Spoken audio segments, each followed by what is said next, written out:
Get ready for the greatest roast of all time, the Roast of Tom Brady, a Netflix live event happening May 5th.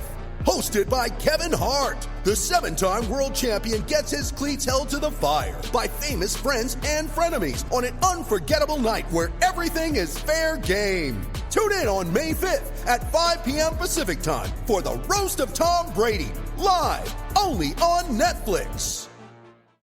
Mother's Day is around the corner. Find the perfect gift for the mom in your life with a stunning piece of jewelry from Blue Nile. From timeless pearls to dazzling gemstones, Blue Nile has something she'll adore. Need it fast? Most items can ship overnight. Plus, enjoy guaranteed free shipping and returns. Don't miss our special Mother's Day deals. Save big on the season's most beautiful trends. For a limited time, get up to 50% off by going to BlueNile.com.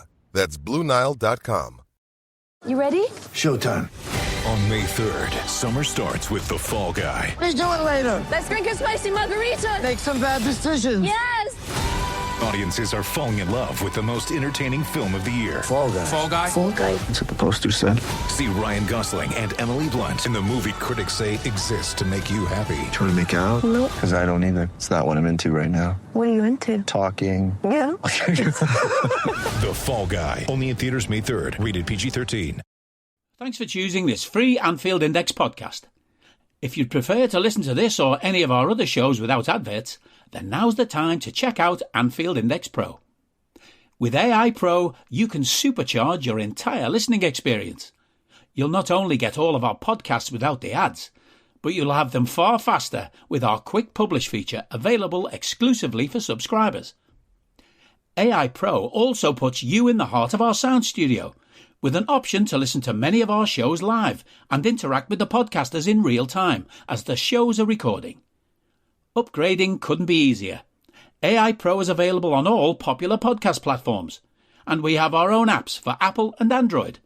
Just head on over to AnfieldIndexPro.com and get started today. Welcome to the Daily Red, your lunchtime catch-up on all things Liverpool FC on a Monday after Fulham 1, Liverpool 3 in the Premier League, which moved Liverpool to second place in the Premier League table, level on points with Arsenal, but behind them on goal difference, 1 point ahead of Manchester City, though City have a game in hand. City also have a slightly better goal difference. A big win for Liverpool after what has been a very disappointing couple of weeks, going out of the FA Cup to a dreadful Manchester United team, getting shellacked at home by a mediocre Atalanta team, losing at home to a poor Crystal Palace team. And then while we did win in Bergamo, we did not play well. And we never threatened to actually go through in the tie. And it felt like part of the reason we actually won the game, potentially the biggest reason we won the game, was because Atalanta didn't need to come and play us. They just needed to defend their lead. But the weekend was different.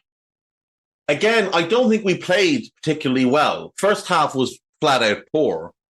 Second half was definitely better. I wouldn't classify it as good, though I do think some players played quite well. We go 1-0 up through an unbelievable free kick from Trent, and we deserved to go in front, even though we weren't playing well. We were controlling the game in a manner in which we tend to struggle doing quite often. Now, they still had some very dangerous moments. Most of them came through Alex Iwobi breaking down the right-hand side and players not tracking him. And they were able to get overloads. They were able to get their midfielders running off the back of ours. Pereira ran off the back of our midfield. Lukic was getting forward. D. Cordova-Reid was getting into advanced positions. And they caused us some problems. But they didn't extend Ali. Like, there's no save in that first half from Ali that you're thinking that Kelleher couldn't have made, for example.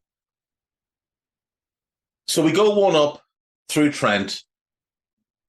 And first of all, you nearly can't believe that we've scored first in a game, a Premier League game. And secondly, you're hopeful now that this will spark something in open play, because up until our second goal, we hadn't scored from open play. I can't even remember when. I had been thinking it was the Diaz goal against United, but that was from a corner. So it's not that one. So it's against Sheffield United, isn't it? We hadn't scored from open play since the Sheffield United game. That's a long time ago now. Let me just go back and see. So obviously, penalty against Atalanta. Didn't score in the previous two. Yeah, it's the Sheffield United game. It's the Gakpo goal at the end of the Sheffield United game.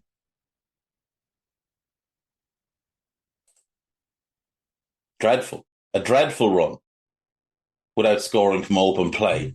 He would equalise because we were stupid. Now, they should have had a corner because Ali definitely touches that shot over the bar. It's given us a goal kick, and we decide to get far too clever and play out from the back and make a mess of it and give the ball away. And it pings around. There's a cross in. I think Robbo does well in the first instance. I don't think that's a foul at all. I think he just uses his body really well. But it's our failure to deal from there that's problematic for me. Now, Robbo, to his credit, makes a really good effort to close down Castagna. There was a player closer to Castagna who made no effort to get anywhere near him. That was disappointing. It's a decent finish and whatever. In we go 1-1 at half-time. We come out in the second half, and you're really hopeful that Jurgen's had some harsh words to them, because they needed a rocket up their arses after letting that lead slip. He needed a rocket up his arse, because we once again in that first half looked really badly coached, as we have a number of times recently. And I know tiredness is a factor, but Trent is just back from injury, so fatigue, not an issue in the first half. Kwanzaa's had a rest, fatigue, not an issue. Robertson hasn't played a huge amount of football this year, so fatigue shouldn't be an issue. Ali's been out for an age. Fatigue shouldn't be an issue. Endo's just had a break. Gravenberch has barely played in 2 months since the cup final. So fatigue shouldn't have been an issue for any of them. And Harvey Elliott is 21, and while he has played in a lot of games, his minutes total isn't enormous because so many of those appearances have come off the bench. Cody Gakpo hasn't been a regular starter. Fatigue shouldn't be an issue. And Diogo Jota had been out. So fatigue, again, shouldn't be an issue in that first half. Diaz, fair enough. Virgil, fair enough. Those were two of our better performances in the first half. And we just looked really badly coached. We looked like we didn't have any real tactical plan. And our defensive issues are tactical and systemic. They're not individual problems. They're tactical and they're systemic. And you know that because it doesn't matter who plays. The same defensive issues continue to rear their heads. But we came out in the second half, and very early on you could tell there was a renewed purpose to this Liverpool team. And on 53 minutes, we go 2-1 up. And it's an absolutely outrageous finish from Ryan Gravenberch. So Harvey Elliott does brilliantly to intercept a pass, played into Gravenberch. He gets it out of his feet and passes it into the net, gives the goalkeeper absolutely no chance. It is a Yaya Toure-esque goal. And you can go back and listen to pods from around when we signed him. I said that the idealized version of Ryan Gravenberch, if he maximizes his talent and is used in a way that will maximize his talent, Yaya Toure is the player comp for him. Because there's always going to be question marks off the ball, but on the ball, given the size, given the build, given the technical ability, Yaya is the player he could not replicate, because Yaya, it was an incredible footballer, but that's the player he could aspire to be. And that goal is pure Yaya Toure. But that goal is also why Ryan Gravenberch annoys me and many others, because you see that level of talent. And there's a 19-minute spell then from this goal up until he gets taken off. There's a 19-minute spell where he plays, I think, the best football he's played for Liverpool, certainly in the Premier League. It's not about the flashy dribbles. It's not about, the first touch. It's about playing within the system. It's about contributing to the team, using the ball in the right ways. And he does that from the goal. He had been dreadful first half. Dreadful. And he was the player closest to Castagne as the ball broke to him, who didn't bother his arse trying to get there. But that goal and the 19 minutes that follow it are exactly what you would want from him. His defensive work improved. He wasn't, in the first half, you could see him throwing his arms up multiple times when he'd move into a space and the ball wouldn't come to him. And you could see him arguing with himself over whatever the fuck was in his head. But in the second half, when the ball didn't come to him, he just relocated and made himself available again. There was no gesticulation. There was no strop. He had his head in the game. And so he started to get the ball more. And he started to use it simply, but better.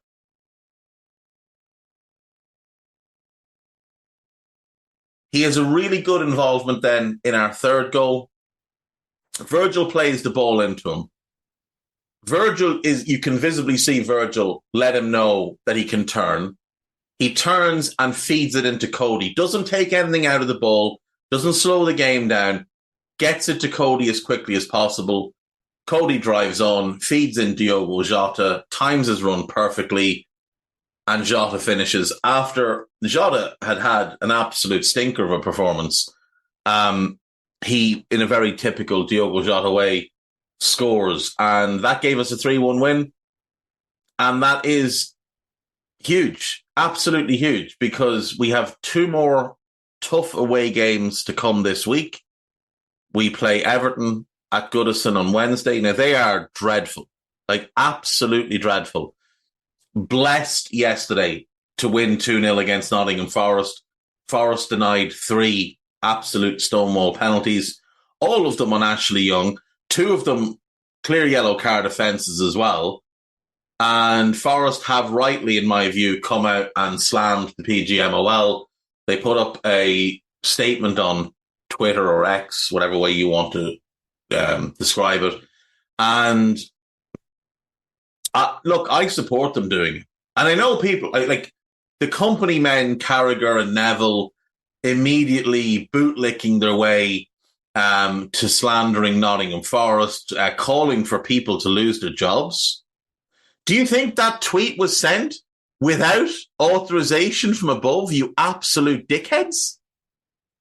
Carragher, who was outraged that people suggested he should lose his job for spitting at a child, wants a social media manager, social media person, whatever, fired for doing what they were clearly told to do.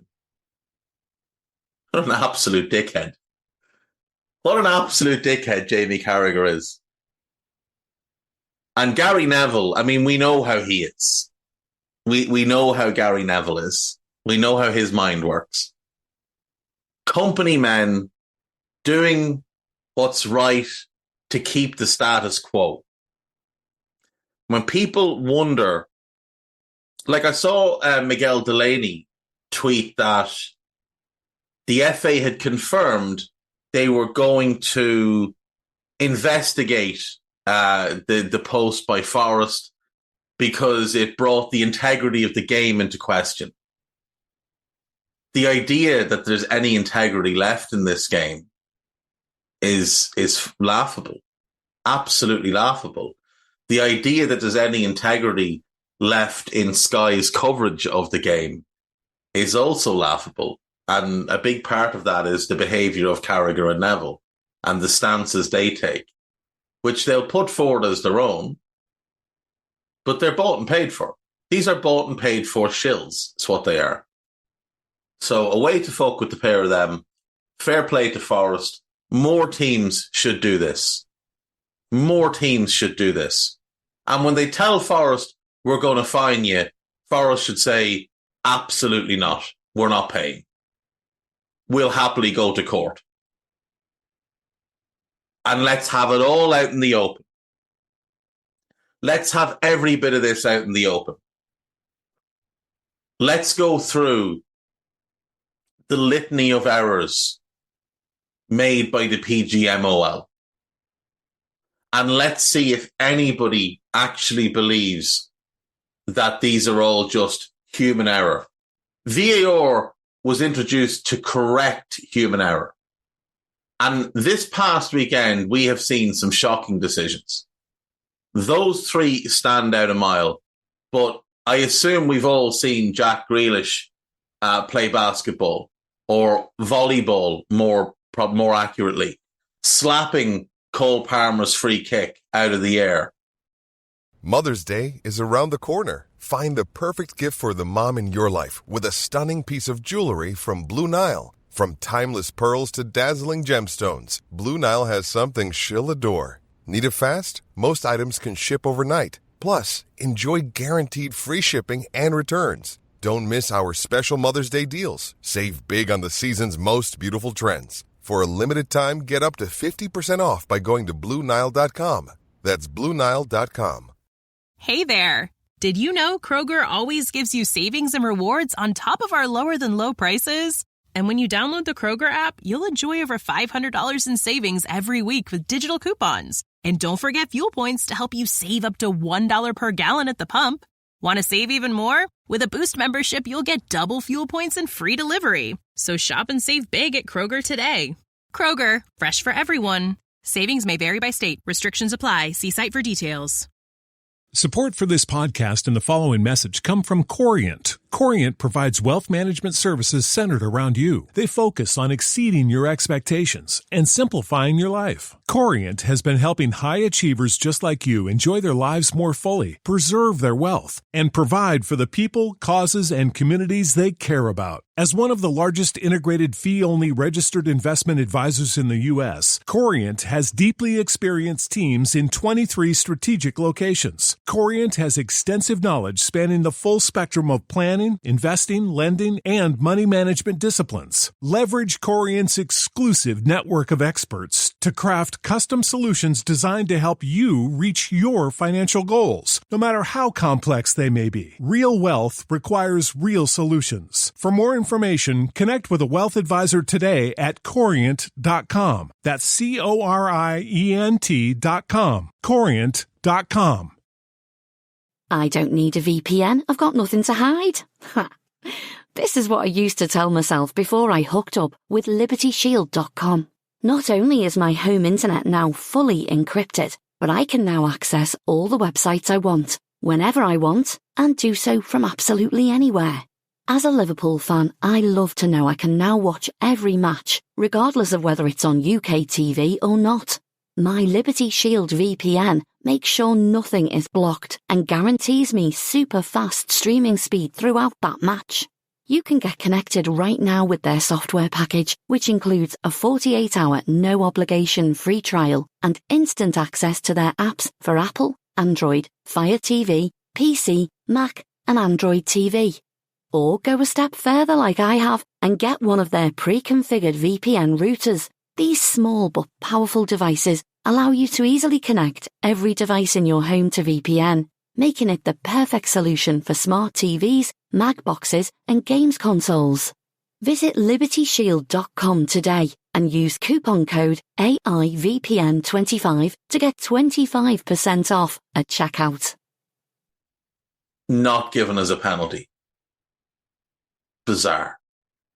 Absolutely bizarre. I assume we're all aware that there is a referee who's made one or two controversial decisions this year in favour of Manchester City, who has been to Abu Dhabi multiple times this year, getting paid large amounts of money to referee games. I assume we're all aware of that. The enormous conflict of interest that is, and how it's just brushed under the carpet. Oh, no, that's fine. That's okay. No, he's more than entitled to do that. Like, if he was a good referee and you thought, oh, he's been brought over there to try and improve the standard, you'd be like, fair enough, but he's not a good referee. Like, he's not a good referee. And it's also well known that he has told people, do not send me to that screen. Don't question my decisions. Like, the guy's a prick, and quite clearly a corrupt prick as well.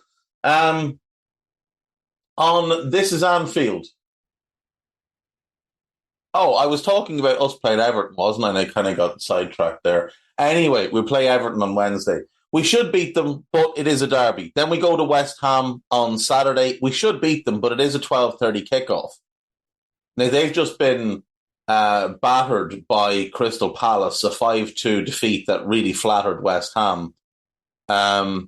We should beat them, but again, it's a 12:30 kickoff, and it's in London, so that's tough. After that, we get a week off. Then we play Spurs home. Then we get a week off. Then we go to Villa. Villa may well have top four wrapped up by then. They'll also be coming off the back of a second leg European tie. So potentially some fatigue there. We just need to win these 4 games. Everton, West Ham, Spurs, and Villa. Win those 4 games. And then let the chips fall where they may. We go into that final game against Wolves. And if we've won our next 4, we've done everything we can to put ourselves in a position for that final day to have it be a situation where if Liverpool win, Liverpool are league champions. Because Arsenal, I don't believe, are winning their next 4. Their next 4 are very, very tough. They play Chelsea. They play Spurs. They play Bournemouth home, which they should win, but they play United away. Chelsea home, Spurs away, Bournemouth home, United away. I don't believe they're winning all 4 of those. I don't even believe they're winning 3 of those. So I think we enter the final day ahead of them. City are obviously the issue here. I think we need Spurs to beat them. I think we need Brighton to take a point and Brighton to take a point and Spurs to take a point works, or Spurs beat them. Because if they win 5 and draw 1 of the remaining 6, they'll be on 89 points. And if we win our remaining 5, we'll be on 89 points. And then it would come down to goal difference. And right now, they have a 1-goal advantage plus the game in hand. So in all likelihood, they would finish with a better goal difference than us and thus beat us to the title.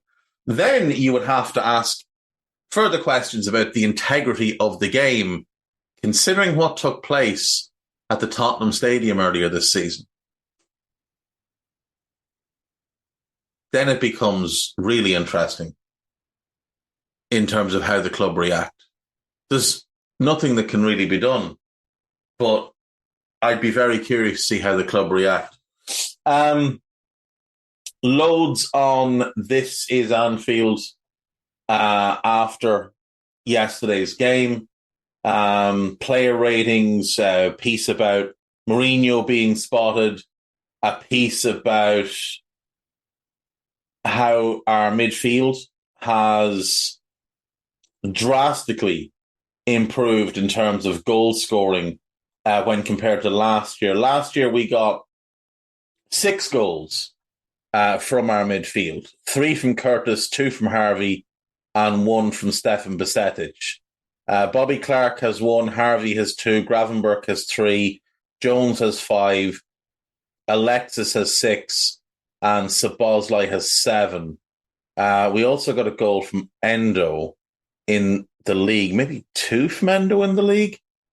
But yeah, I mean, the turnaround has been absolutely incredible in terms of just getting production from our midfield players. On Liverpool.com, have a look and see if they're selling us any new hopes and dreams. For those paying attention, Sporting won 3-0 last night to extend their lead at the top of the Portuguese league. They're 10 points clear of Benfica. Now, Benfica play tonight, and you'd expect them to win. They're playing Friends, who are, I think, in 10th in the league. So, realistically, that goes back to being 7 points. But with 4 games left, it means Sporting need to win 2 of their last 4 games to claim the title. They play Porto away next weekend. That's tough. Then they play Portimonense. That should be a win. And then they play Estoril Praia. That should be a win. They play Chavez in the final game of the league campaign. That should be a fairly straightforward win. Sporting are going to win the league this year. They're going to win the league. They're going to win 2 of their last 4 games. They may well win all 4 of their last 4 games, but they're going to win at least 2. And then that will set up a final game of this campaign for them in the Portuguese Cup final against Porto on the 26th, which in all likelihood is Ruben Amorim's last game before coming to Liverpool. On Liverpool.com, Jordan Henderson spotted training at Liverpool after injury admission amid Ajax struggles. Having flopped in Saudi Arabia, he is flopping in the Eredivisie, and Ajax look a better team without him, to be totally honest. They were better without him before he joined. They've been better since he got injured, and Al Ettifaq have improved immeasurably since he left. Man United makes next manager approach as Newcastle eye 3 Liverpool transfer targets. We'll come back to that. There's a piece about Marco Silva, a couple of pieces about Trent, a piece about Diaz. Liverpool transfer news is Jurgen Klopp signing open to 93 million move. Let's come back to that. So, Newcastle is reportedly ready to fight Liverpool for Juventus defender Dean Huijsen. He's currently on loan at Roma and has been really, really impressive. Okay. And also apparently Tosin Adarabioyo and Lloyd Kelly. They've been linked with Liverpool in the past. I think unlikely that Kelly's a target now, Tosin, I could definitely see us having some interest in. This United thing is Thomas Tuchel. Yeah, I suppose. Let's see. Okay, so apparently we could reignite our interest in Federico Chiesa. I just don't see it. He hasn't been anywhere close to the player he was pre-knee injury, so I just don't see that one being something that comes to fruition. And also there's a suggestion there that Luis Diaz is open to a move, which I think at this point everybody knows that his dad has not hidden it. The lead story on Anfield Watch is Ashley Young, who's always been an unlikable sort, saying the referee was spot on. Well, he wasn't. He got all three decisions wrong, and you're a very lucky boy. Gary Neville reveals one thing Liverpool must do to avoid title race regrets: just win the games. That's pretty much it. There's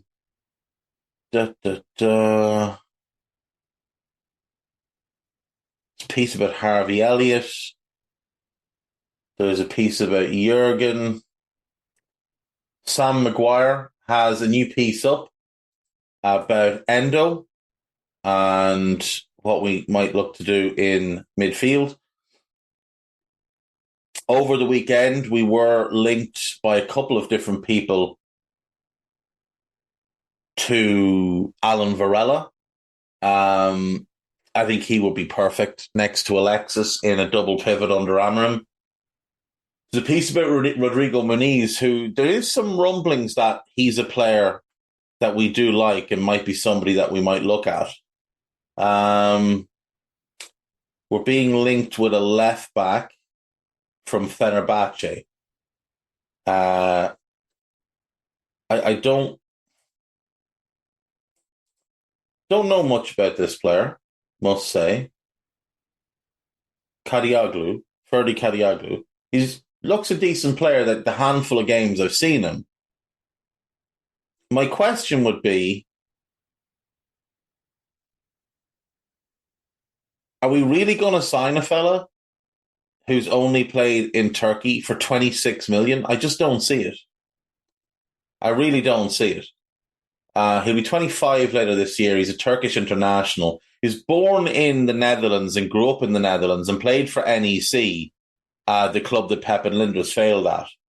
And then he was a Dutch underage international, but has switched to playing for the country of his father. I don't see it. I really don't see it. AnfieldIndex.com then. Let's have a gander and see what's new. I know there's plenty of podcasts to come this week. And in terms of articles, there is a piece about the Fulham game, a piece about Ryan Gravenberch's goal and subsequent performance. Ben Boxic has written a piece on Alan Varela. And then there are a couple more pieces about yesterday. Podcast-wise, if you haven't listened to the latest Mulby on the Spot, I do highly recommend it. It is outstanding. It's shorter than normal, but still outstanding. There is a new Minefield, which, as I've said many, many times, is the best podcast in the Liverpool sphere. It's just fascinating with Alan and Andrew. And then there is Post-Match Raw, which is myself, Trev, and Jim Boardman, star of the show. So do give that a listen. And Jim has promised us a Scouser Tommies. So hold them to that. I want you to send tweets to Jim Boardman demanding a Scouser Tommies. Demanding it. And I'll see you tomorrow. Bye-bye. We hope you enjoyed listening to this Anfield Index show. Please be sure to subscribe to our channel so future podcasts find their way to your device automatically. There's nothing quite like fan engagement, and we'd love to know what you think of anything discussed on this show. The best way to get in touch is over on our free Discord community, where both podcasters and listeners debate the hottest LFC topics 24/7. Sign up free now at AnfieldIndex.com/Discord. You won't regret it. You can also follow us on Twitter at Anfield Index and find us on Facebook by searching for Anfield Index. Oh, and before you go, we'd love it if you could leave us a 5-star review on your favourite podcast app. It only takes a couple of seconds, and it means the world to the people who create these free shows. Sports Social Podcast Network.